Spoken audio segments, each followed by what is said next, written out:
Class 6 के बच्चों को उसके पाठ्य पुस्तक में से एक चैप्टर है हिंदी पाठ्य पुस्तक में, हम मिलकर रहें। यह नैतिक शिक्षा की बात है कि यह हम मिलकर रहें, जैसा कि शीर्षक से ही कहा गया है कि सुधा सावंत ने इसे लिखा है, सुधा सावंत ने इसे लिखा है।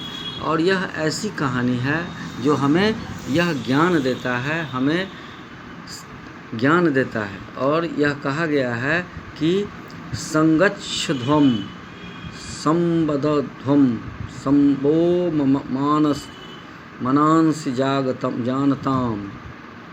यह एक ऐसी कहानी है, इसका मतलब होता है कि हम मिलकर रहें, मिलकर चलें, मिलकर बोले और समान रूप से सोचें। ऋग्वेद में कहा गया है, ऋग्वेद के एक 10वें मंडल का अंतिम सूक्त है जो संगठन सूक्त के नाम से जाना जाता है। यह एक ईश्वर में, यह निश्चित रूप से एक सार है।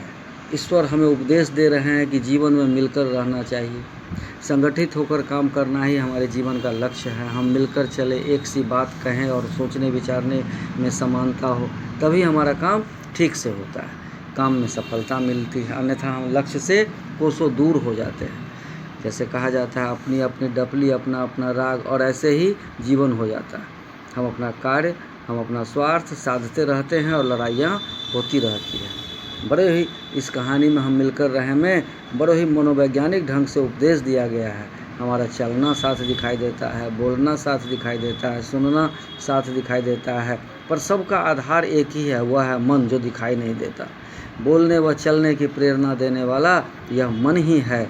मन पर नियंत्रण रखना कि हम साथ चलें और एक साथ बोलें। अब देखते होंगे हम लोग देखते हैं कि सैनिक जब कहीं अभ्यास करते हैं तो एक व्यक्ति जो उसको दिशा निर्देश देता है, उसके दिशा निर्देश के आधार पर ही सभी के पैर एक साथ उठते हैं और सभी के पैर एक साथ नीचे जमीन पर पड़ते हैं। एक साथ सबके मुंह से आवाज़ निकलती है। यह क्या परिचायक है? यह एक शक्ति का परिचायक है, यह एक एकता का परिचायक है। और इससे यह शक्ति का प्रतीक बन जाता है और हम सब उद्देश्य को प्राप्त करते हैं। मनुष्य एक सामाजिक प्राणी है। जो तो सभी जानवर अपने झुंड में रहते हैं, झुंड के अपने नियम भी हैं। आपने देखा होगा कि जब कभी कोई पक्षी के घोंसले पर अटैक करने के लिए दूसरा चिड़िया या दूसरा जानवर आता है तो दूर बैठा कोई चिड़िया वह चींची करके आवाज़ लगाने लगता है, ताकि वह उस चिड़िया के घोंसले में जो आसपास हो वह उसकी सुरक्षा कर सके या वह अपने आप को सुरक्षित स्थान की ओर ले जा सके। ठीक उसी तरह जंगल में जो भैंस होते हैं, संगठित होते हैं, वो झुंड में रहते हैं और गोलाकार बनाकर रहते हैं। उसमें इतनी शक्ति आ जाती है कि वह शेर तक का मुकाबला करने को तैयार हो जाते हैं। इसलिए यह कहा गया है कि हम सब मिलकर रहें। इसलिए ऋषियों के माध्यम से ईश्वर हमें आदेश देते हैं, हो सभी के दिल तथा संकल्प अविरोधी सदा, मन भरे हो प्रेम से जिससे बढ़े सुख संपदा। यह एक दोहे टाइप की लिखी गई है। देखिए आपकी किताब में ही लिखा गया है कि हम हो सभी दिल तथा संकल्प अविरोधी सदा। अविरोधी, हम संकल्पित हों, विरोध नहीं होना चाहिए।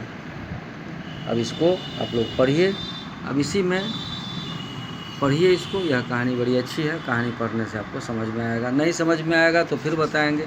वैसे इसका क्वेश्चन आंसर वगैरह सब तो करा दिया गया है। खास चीज़ है शब्दार्थ को, इस शब्दार्थ सबको आप लोग याद कर लीजिए।